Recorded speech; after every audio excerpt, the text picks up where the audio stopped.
E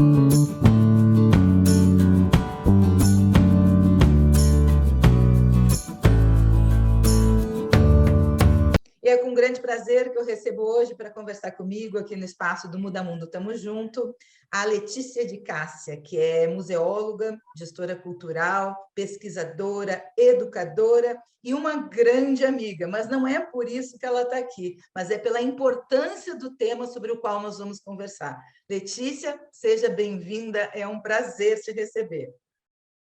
Prazer, Cris, prazer a todos os professores, ao público que está assistindo também. É uma grande honra estar aqui, podendo conversar um pouquinho sobre educação do patrimônio e como isso, né, tem uma relevância, né, de importância, assim, em relação à nossa educação, né, como isso é importante, né, para a gente promover dentro da nossa educação. É até uma questão de cidadania, né, Letícia? Eu estou gravando hoje em Santo Ângelo, que é uma cidade, né, para quem não é do Rio Grande do Sul, é uma cidade histórica, né, que faz parte da nossa história, que tem um imenso patrimônio, mas eu percebo ainda o quanto ele não é tão conhecido, tão preservado, tão difundido, né? E a importância que teria a gente ter formalmente nas escolas, né? Não sei se uma cadeira, mas ou perpassando, né, o conjunto das disciplinas, educação para o patrimônio. Eu queria que tu falasse um pouquinho sobre isso, que é um tema sobre o qual tu estuda, né? Sobre o qual tu estuda e te preocupa e difunde, enfim. Então, Cris, não, tu lembraste dessa importância, né, no caso em Santo Ângelo, né, que é nosso município aqui, que ainda tem as ruínas das missões, né, e dos Sete Povos das Missões, e é interessante pensar, né, de como essa questão do patrimônio mudou durante essas décadas, né, em relação ao desenvolvimento dessa educação, né, de ir para a sala de aula, né, isso é tão forte, né, foi reconhecida essa importância, né, que acabou entrando na Base Nacional Curricular, né, e como tu mencionaste, né, de repente várias disciplinas, e sim, várias disciplinas, né, a gente pode abordar o patrimônio como indica na Base Nacional Curricular, né, nas disciplinas de arte, história, geografia, português também, filosofia, enfim, são várias possibilidades, né, que a gente pode trabalhar esse conjunto, né, de informações, enfim, que a gente tem no nosso dia a dia. Quando a gente fala nesse dia a dia, né, porque a maioria das pessoas, né, tem aquela visão do patrimônio como se fosse o prédio histórico, né, aquela edificação, aquele monumento, né? Aquele espaço, né? Tudo voltado para a questão desse patrimônio edificado material, né? A gente ainda tem essa lembrança, né? Mas na verdade o patrimônio ele não pode ser considerado só esse patrimônio material, né? Por quê? Né? A gente para considerar um patrimônio, ele tem que ser um patrimônio experienciado, vivido. E esse vivido, ele faz parte das pessoas, né? Dessa humanidade, né? Que a gente, dia a dia, né? Tem que exercer. Então, esse patrimônio vivido, ele só acontece a partir quando a gente pensa projetos onde envolvam as pessoas, né? E a gente pensa aí na cultura, né? Esse é o ponto-chave, né?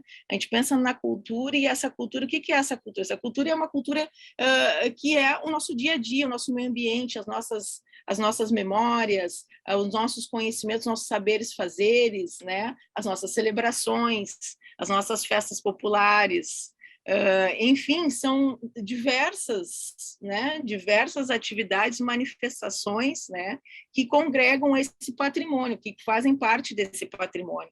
Então, a gente passou daquele momento, né, de pensar o patrimônio como os profissionais, né, do patrimônio falam que é o patrimônio de pedra e cal, O tombado. Que é o patrimônio identificado tombado, né? Então, hoje existem várias leis, né, desde a década de 2000, né, que foi reconhecido no Brasil o patrimônio imaterial, né, que é esse patrimônio da nossa cultura, da vivência, né, dessa diária, que são esses patrimônios como saberes fazeres, as manifestações culturais, celebrações, festas, né? Enfim, são vários modos de fazer alguma coisa, enfim.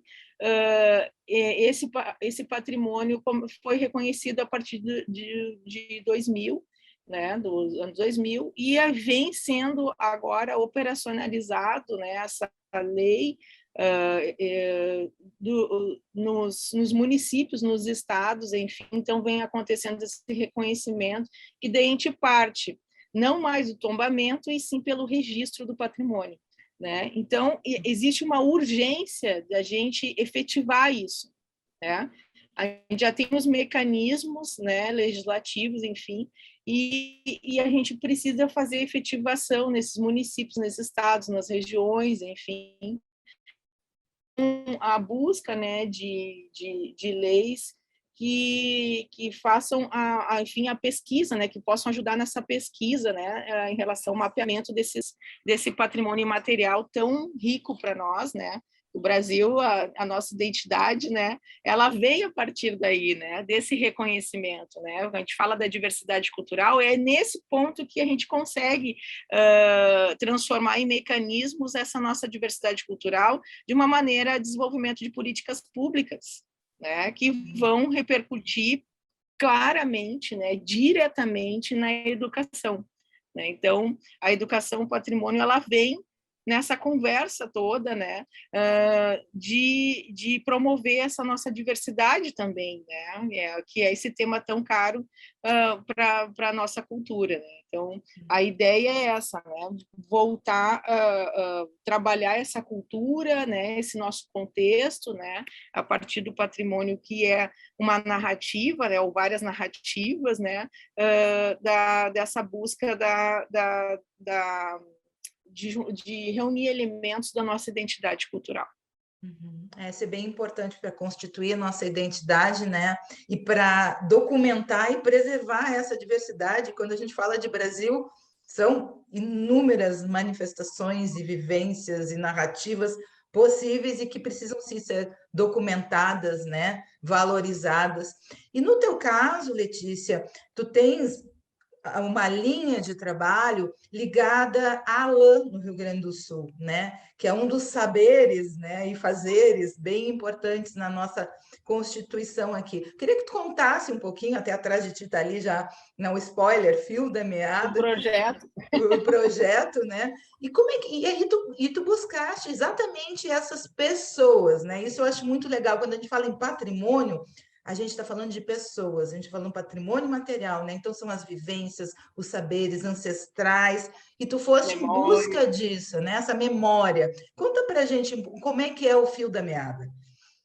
Então, essa aqui é a nossa lãzinha natural, né? Que muita gente não conhece, né? Esse é um fio aqui de lã natural, que é um objeto, né, tão importante aqui para nós no Rio Grande do Sul. Por quê? Porque desde a formação do Rio Grande do Sul, a gente vem tosando ovelha, criando ovelha, tosando ovelha, lavando, cardando, enfim, né,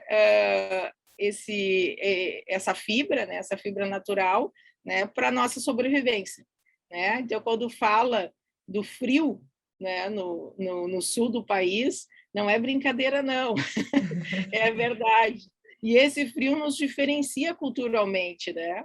A gente tem a imagem do Brasil, né, como um Brasil tropical, né, enfim, todo mundo na praia, né, essa valorização do litoral, mas nós aqui, apesar de termos nosso litoral, né, com certeza, e ter essa conversa com o restante do país, a gente também tem esses conhecimentos, né, esses saberes e fazeres, né, que são ancestrais, né, e que, claro, como é o artesanato, né, o nosso artesanato tradicional do Rio Grande do Sul, como em outros lugares, né, as mulheres, né, na sua maioria, que preservam esses conhecimentos, né.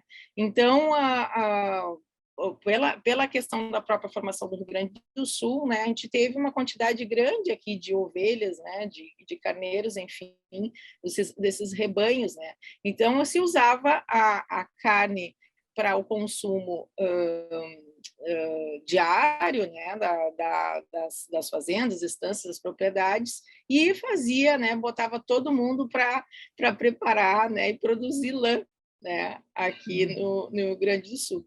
Então, baseado nisso, né, nesse importante conhecimento, a gente vem observando e pesquisando, né, sobre essas memórias, né, desses artesãos da lã que vêm, né, daí a gente conta, meu tataravô tinha não sei um rebanho de tantas 1000 ovelhas, carneiros, enfim, a gente fazia isso, aquilo, né? Então todo esse processo que vem desde a criação até tu pensar na seleção desses ovinos, trabalhar na esquila, né?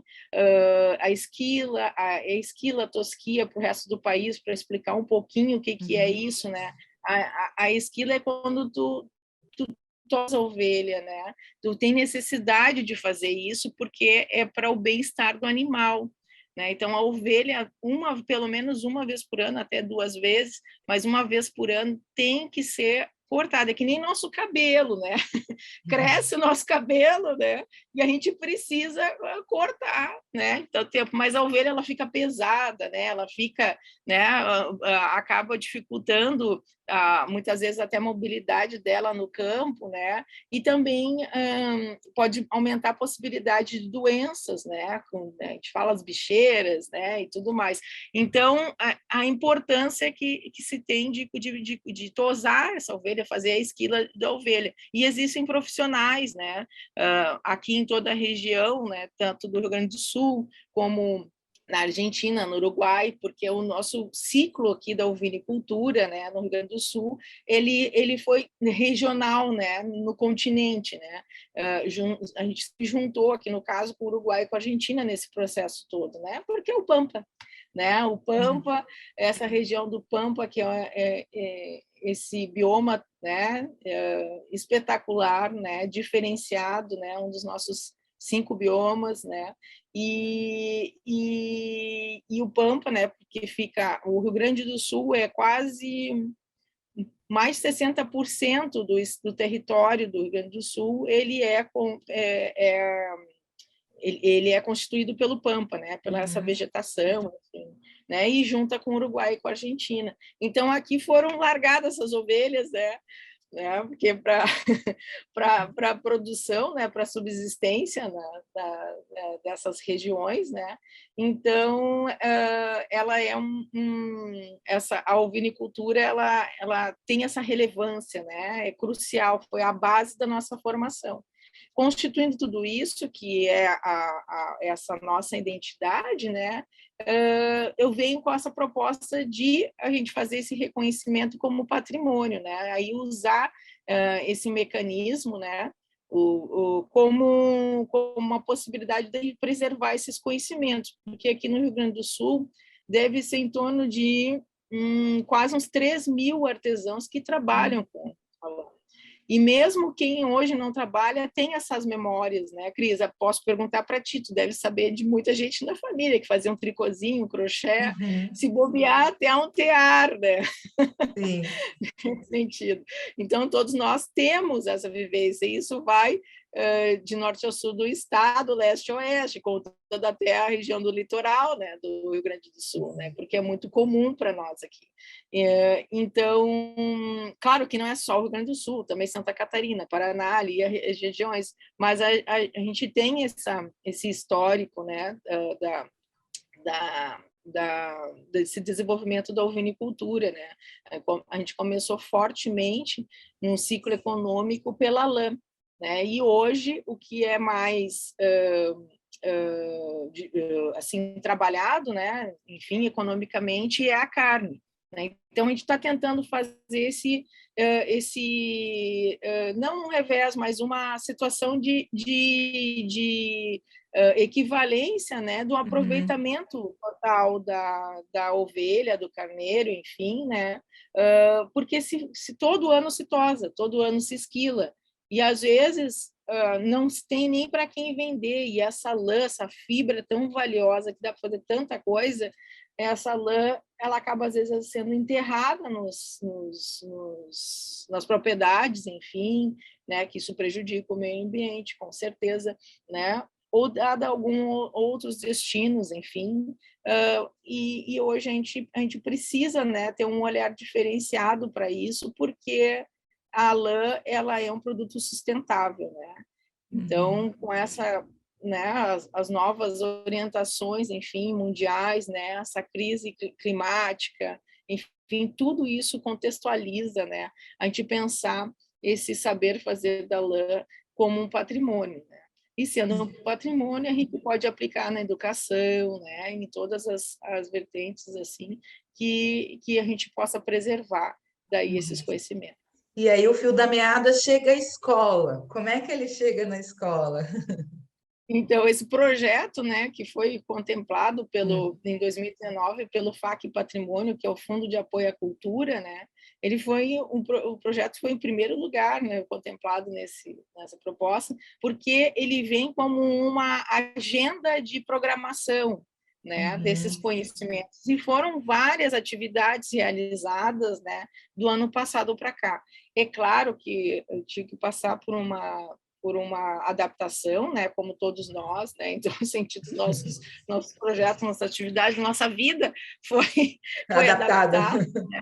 É, e aí muitas atividades foram híbridas, né, e infelizmente, no sentido de que o projeto, como Educação Patrimônio, ele tinha uma grande parte realizada nas escolas, né? A ideia era trabalhar com a educação infantil e fundamental. A gente queria fazer várias oficinas para essas novas gerações, né? Porque como todo conhecimento no Brasil inteiro, né, a gente tem dificuldade de trazer essa ancestralidade, enfim, para novas gerações, né? Todo mundo descarta, artesanato é muito marginalizado, Uhum. né, em muitas partes do país, né? Mas, enfim, a gente, com essa visão, né, a gente queria trabalhar com as escolas, né, nesse sentido. Então, a parte das oficinas para as crianças a gente não pôde fazer durante o momento efetivo do projeto. Mas, no entanto, a gente realizamos mais de umas 42 oficinas, né, com vários públicos. Inclusive, a gente teve alguma coisa com escolas também, mas foi muito pouco pelo que se imaginava na proposta inicial do projeto. Então, foram realizados aí, dentro desse conjunto todo, capacitações para as artesãs, oficinas para um público geral. A gente fez um festival da lã pela internet, né? A gente trouxe profissionais de outras partes do mundo, europeus, né? Enfim, para poder falar um pouquinho de como é esse contexto da ovinicultura também lá na Uhum. Europa, porque às vezes a gente fica se achando patinho feio por aqui, ai, que tudo tá ruim, mas lá também, da mesma maneira, e eles também ingressaram no processo de entendimento que eles têm que também patrimonializar esses conhecimentos lá, né? Então, a Uhum. gente está todo mundo equivalente, né, nesse sentido. Então, a gente fez festival, feira, né? E aí uma exposição, a gente visitou fizemos exposição em 4 cidades do Rio Grande do Sul, né? Contando a capital, Porto Alegre, a cidade de São Gabriel, né? Aqui no Rio Grande do Sul, Jaguarão e Bagé. Né, foram as 3 cidades que a gente realizou, com um número muito interessante de participantes, né, porque quando a gente fazia a exposição, a gente também já realizava as oficinas. Né? Mas também, depois da exposição, continuou tendo oficina. Essa história da lã no Rio Grande do Sul é meio paixão. Né? O pessoal se anima e se voluntaria e acaba fazendo. Que Né? legal. E era tudo realizado no espaço. E fechando essas atividades, toda essa programação, né, foi desenvolvido, então, um livro, uma coleção chamada Fio da Meada, né, que é essa coleçãozinha aqui, né, que a gente pensou, não, vamos trazer essas histórias, essa memória, né, de uma forma lúdica para trabalhar, né, com as crianças, né? A ideia era realizar, produzir, né, a coleção, né, e ir para as escolas contar as histórias, enfim, né? Mas nós estamos fazendo isso, com certeza. Agora, com a distribuição nas diversas secretarias municipais de educação aqui pelo estado, principalmente na região do Pampa, né? Então, a gente está conseguindo entregar um kit dessa coleção para as escolas, né, de educação infantil e fundamental. Letícia, e já estamos programando. A Lalinha, a Aninha, essas personagens, elas são livremente inspiradas em mulheres reais, né? Em artesãs, é isso? Com certeza, essas 4 artesãs, né? Por elas homenageamos todas, mas a gente fez essa homenagem às 4 artesãs, que elas vêm nos acompanhando nessa proposta desses conhecimentos da lã, né?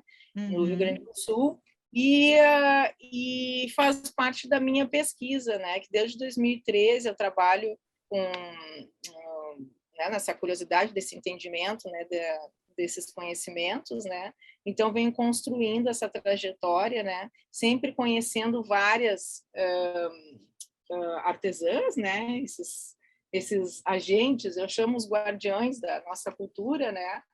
E me baseei nas memórias delas para criar essas histórias, onde a gente traz uma contextualização também de território, né? Sim. Esse território que é tão relevante para nós, né? Como um território que é, com certeza, a maior parte que é do bioma Pampa, né? Esse território, onde ali tem essa vivência, né? Essa vivência onde essas mulheres ainda fazem todo esse processo artesanal da criação, da produção da lã, né, e criação de um artesanato voltado para isso, né? A gente tem peças muito tradicionais, né, aqui, mas também se trabalha muito a objetos de decoração de interiores, vestuário, biojoias, como essa aqui, ó, que eu tô nesse colar de lã aqui, feito de feltro. Ah, então, é de lã, que lindo! Assim, esse aqui foi feito pela Du Canali, né? Que são o pessoal aqui. Então, e vem se disseminando várias técnicas, né? E principalmente a feltragem, que é uma técnica milenar, né? Que aqui no Brasil a gente ainda não usava, mas já faz agora um tempo, acredito aí uns 10, 15 anos que a gente vem desenvolvendo mais, né? Muita gente curiosa para trabalhar com o feltro, né? O feltro de lã, né? Não é foi de falar feltro e comprar na loja, né? Aquele não é de lã, né? De é restinho. natural. Esse daqui é natural e é muito gostoso de trabalhar. Ah, que riqueza de trabalho, né? Fico pensando, o professor que está nos assistindo, assim, quantas possibilidades, né, para trabalhar a questão da diversidade, a questão do patrimônio, a nossa ancestralidade, a nossa história, a questão do protagonismo das mulheres, né? Nossa, tem milhões de temas que podem ser trabalhados a partir da leitura dos livros e ainda vem com um caderno de atividades, é isso? Não bastasse, ainda tem um caderno de atividades. Ainda tem o caderno de atividades que a gente criou a ovelhinha lindinha. Então, essa é a ovelhinha que é a cara, né, dessa iniciativa, né, de promoção desses conhecimentos da lã, né, que é uma ovelhinha que ela foge um pouco do que a gente conhece quando fala de ovelha e conta carneirinho, né, aquela ovelhinha que cria uma nuvenzinha, branquinha, né, mas existem ovelhas de várias tonalidades, né, tem ovelha cinza, preta, marrom e bege, e assim vai, tem várias tonalidades. Uma ovelhinha muito gaúcha, né, muito gaúcha, e ela é uma ovelhinha, né, uma fêmea, né? Que é uma homenagem exatamente a essa questão do gênero que também é tão cara para nós, né? Nesse sentido, e que a gente tem que fortalecer, né? Trazer em pauta, né? Nos nossos projetos, nessa discussão, né? Que é tão importante. Ainda mais quando a gente fala, às vezes, né? No meio rural, né? No meio rural, enfim, onde o patriarcado É o a machismo. conquista. Exatamente. Então, isso é uma maneira de a gente trabalhar isso, né? Que ela é uma ovelhinha que tem, a gente traz essas matizes, né? Da ovinicultura, né? Trazendo essa ovelhinha que ela é diferente, ela tem uma corzinha, né? Enfim, ela é fêmea, né? E ela se comunica com as crianças, né? Então, ela apresenta várias atividades, né? Que vão na base que elas são trabalhadas, vamos dizer assim, com base nas histórias, né, também dos livrinhos, né? Eu homenageei cada hortesã. Então, como é uma ovelha, para quem não conhece, né? Aqui a ovelha ela cuida, protege, daí mostra todas as possibilidades, né, de o que a ovelha nos dá, né? Como é feita a lã, né? E daí a gente já traz como as artesãs trabalham essa lã, né? O saber fazer da lã, esses conhecimentos da vovó, da mamãe, para mim, né? A ancestralidade. Então, são propostas e cada, vamos dizer, um módulozinho desse tem uma sugestão de atividades, né? Que não é só para o meio rural, e sim dá para utilizar nas escolas também.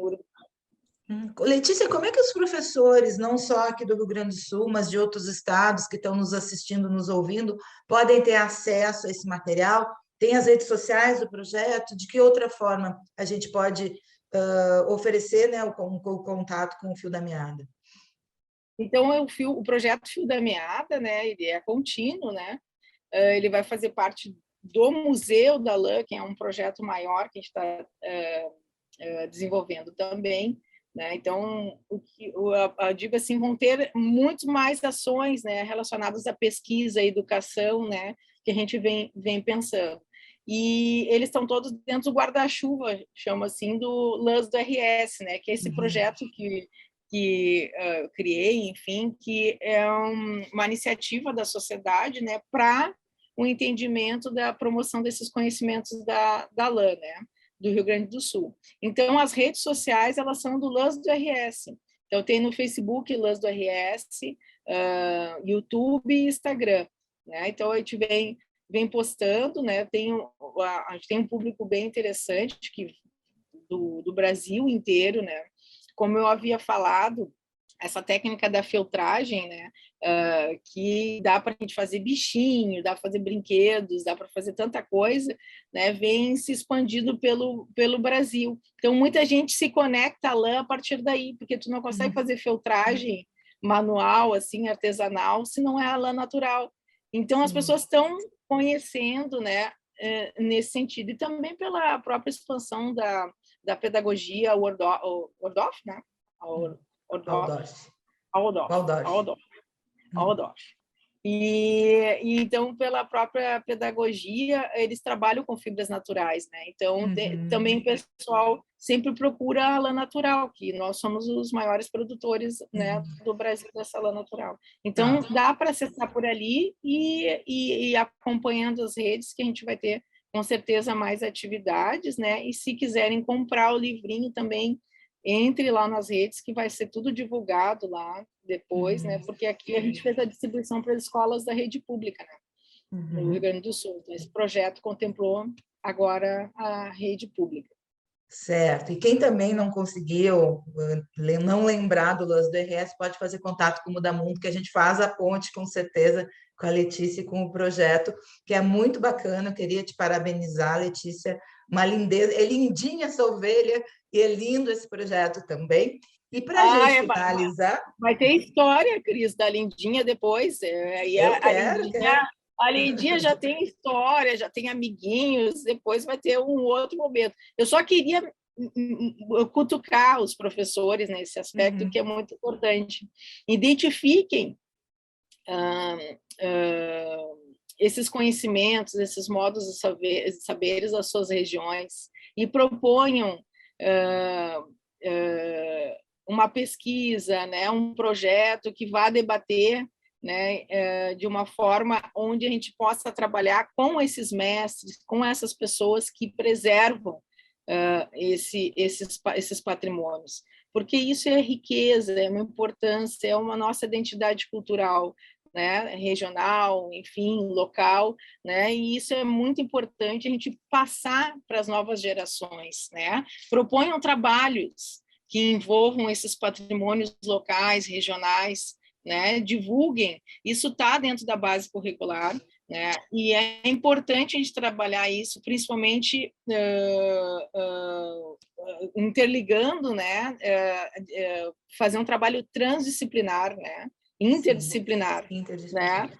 Uhum. É Em todos os lugares, o que é lindo no nosso país, né? E graças ao projeto Muda Mundo, eu tive a oportunidade de conhecer muitos lugares. Todos os lugares têm saberes e fazeres, e tem mestres, e tem cultura, né? Que isso é muito lindo e a gente precisa realmente preservar. E o professor, como a Letícia disse, tem um papel fundamental nesse sentido. Letícia, para a gente finalizar... A gente não tem, né? Vamos se basear no projeto para fazer muitos outros. Muitos outros, com muitos outros conhecimentos. Quero estar divulgando aqui vários projetos nesse sentido. Letícia, para a gente finalizar, uma pergunta que eu faço sempre para os meus convidados é: Letícia, para ti, o que muda o mundo? Nossa, muda o mundo, a humanidade, né? A gente ser humano, a gente exercer nossa humanidade, a gente se reconhecer a partir daí como cidadão, né? A gente exercer a nossa cidadania, né? No sentido do coletivo, né? Porque não tem como fazer isso individual, né? A gente trabalhar esse coletivo graças, né, às conspirações do mundo, né? Permaneceu muito coletivo, né? Em muitas regiões, muitas localidades, né? Tu deve estar cada vez descobrindo mais coisas, né, Cris? Quando viaja aí e vê várias iniciativas, né? E essas iniciativas estão mudando o mundo, né? Então a gente muda o mundo coletivamente. A gente não muda o mundo por causa de uma pessoa, de um governante, não. A gente muda o mundo pelas nossas ações no momento que a gente se reconhece, que a gente tem que exercer a nossa humanidade, né? Dentro desse processo todo, nessa esfera, né, planetária que a gente vive nesse mundo, né? Então, pensar na transformação social, né? Pensar no respeito, né? E quando a gente fala em educação, engloba tudo isso e não tem como estar separado, né? A gente tem que pensar a educação junto com a cultura, a educação é tudo, né? Também dentro dessa proposta. Essa é a maneira de a gente operacionalizar, né, esses conhecimentos da cultura, enfim, de tudo que a gente tem que ter acesso, né, durante a primeira infância até uma formação. A gente tem que dar subsídios e ferramentas para essas novas gerações se fortalecerem como cidadãos, né, como humanos e avançar na sociedade, sempre congregando outros e trabalhar em comunidades. As comunidades, elas são essenciais, né, dentro desse processo. Então, é assim que a gente consegue mudar alguma coisa, né? Com certeza. Letícia, muito obrigada, de verdade. Um grande beijo. Tá bom, beijão, Cris. Beijão a todos. E se lembrem, né? Pensem nos seus patrimônios, pensem nas suas atuações, que a gente vai mudar o mundo. Com certeza.